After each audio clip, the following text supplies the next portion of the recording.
top-side horizontal top-bar beehive consists of. The beehive itself is made of plywood, and the interior top bars are all made of pine. The exterior is painted with a latex paint, and the cover has a white aluminum cover over it to help with protection against the weather. On top of the cover is where the leg is fastened, so that when the cover is open, this leg is a self-positioning leg that would automatically go to the ground.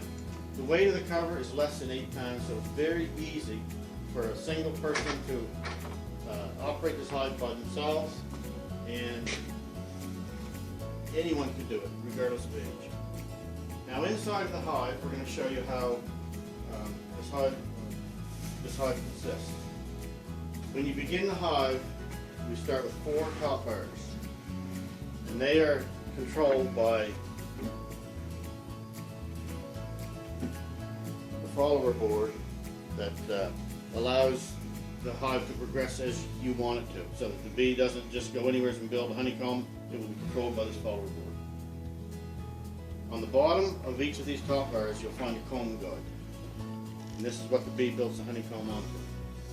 We've had concern about this with honeycomb breaking off that as it's handled and flipped around, so we've designed a new top bar that has a reinforcement rod into it, that the honeycomb will actually be built around these reinforcement bars. The reinforcement bars are on each side of the comb guide, so that it won't interrupt the building of the honeycomb for the bee. We have a new honeycomb that's 2 days old. It's built around one of these reinforcement bars, and you can see in this here how the bee actually does build around it, and the honeycomb does actually attach to the reinforcement bars. We also have another honeycomb with us, a full honeycomb, to show you. It will build at the same shape as the actual beehive. This honeycomb, when it's full of honey, will weigh approximately 8 pounds. So the reinforcement rods are certainly something that's much needed. The next thing we have in our hive to show you is a sugar cake. Now this is used as an insurance to make sure you are able to maintain your bees through the whole winter. We leave roughly 40 pounds of honey in the hive for them to eat, but if it's a warm winter, the bees will be more active. So this is an assurance that if they run out of honey, they will actually eat the sugar cake and live on that until spring arrives, so that they can go out and start getting pollen again. The one more item we have here is a queen excluder. This particular hive actually is made to rear queens, so you'll find that the far end of it is a queen excluder that will allow the worker bees to go through to help forage and feed the queen, but the queen cannot get through to kill the newborn queens. Also on the inside of the hive, you'll see a screen over ventilation holes in front of Owen. We can just kind of show you those. Those are so different insects can't travel back and forth in and out through the holes, because on the back side there's no cover. The screen's in the back. So we're now going to close the cover, and we'll take a look at the rest of the hive. You can see that the leg retracts by itself as the cover is closed, and it's very easy. Once that cover is closed, it will completely seal this hive and will allow no air or heat loss. In front of the hive, we have a lot of ventilation here, and this is one of the main areas of our development of this beehive. You can see there's 3 vents along the top. There's 3 positions we can put these vents in. One is completely open when it's to the left.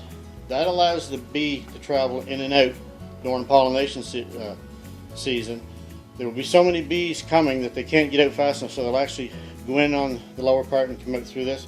In the next section over, once it's moved, there's a screen there that will allow for ventilation only, and the bee will actually fill the screen with propolis if there's too much airflow to help cut it down. And also we can close the hole completely off for traveling.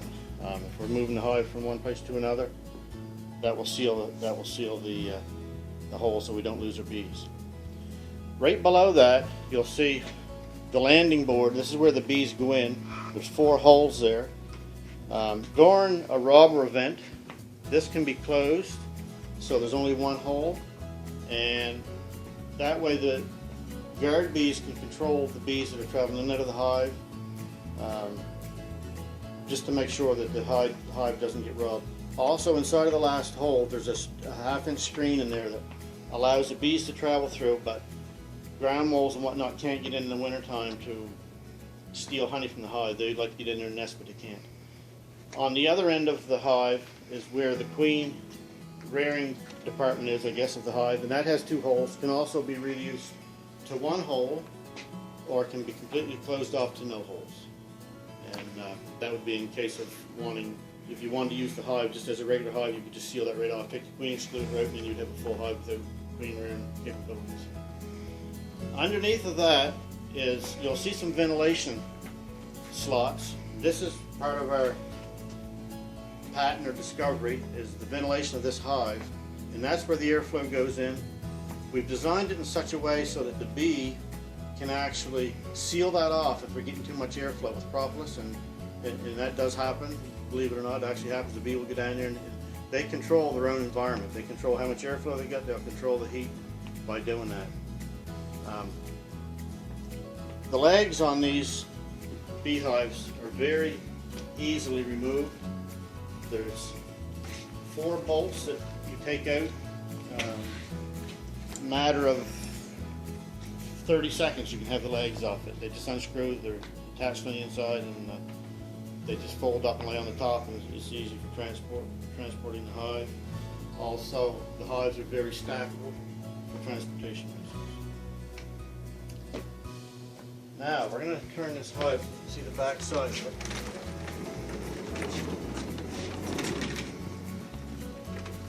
The back side of this hive, you'll see 3 more holes at the top. These are also ventilation holes I spoke about before. They have screen on the inside so that insects or other troublesome species can't get in there and harm the beehive.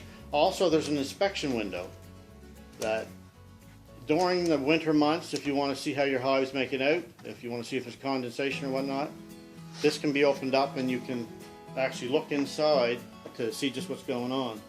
And you can see everything's there. Now, you probably can see the honeycomb. I don't know, Alvin, if you lift the top a little bit, it might put a little more light in there just so you can see. Is that possible? No, not really, I guess, but yeah, there you go. You can see right inside the hive, and that's a very important thing to have in this hive, because that allows you to monitor. In the wintertime, you can't open the cover because you would lose your bees.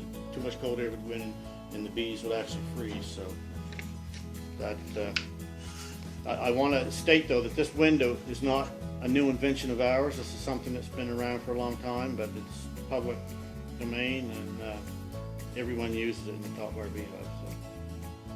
Now, the bottom board, on the end of the hive, we have a locking wheel that locks the screen and the bottom board in place. You loosen that wheel off, you can pull out the bottom board, which is under the screen. And this bottom board, the reason for this bottom board is you'll take and put a sticky board on it, it's called, if you want to test for mites or monitor for mites. That's the main reason this board. And also you can take it out if you want to clean the hive at any time. That will come out. The screen will also come out for cleaning, and it just slides in and out. It's very simple. On top of the screen you'll see 6 blocks. Those are the spacers that we use for ventilation. It's calculated amount for ventilation, even though it may not seem very scientific. It is. A little thicker would be too much, a little thinner would be too little. It's something we've been 8 years calculating just how thick that had to be, and it works really well. So you can see over here how the bottom board and the screen is attached, and how it attaches.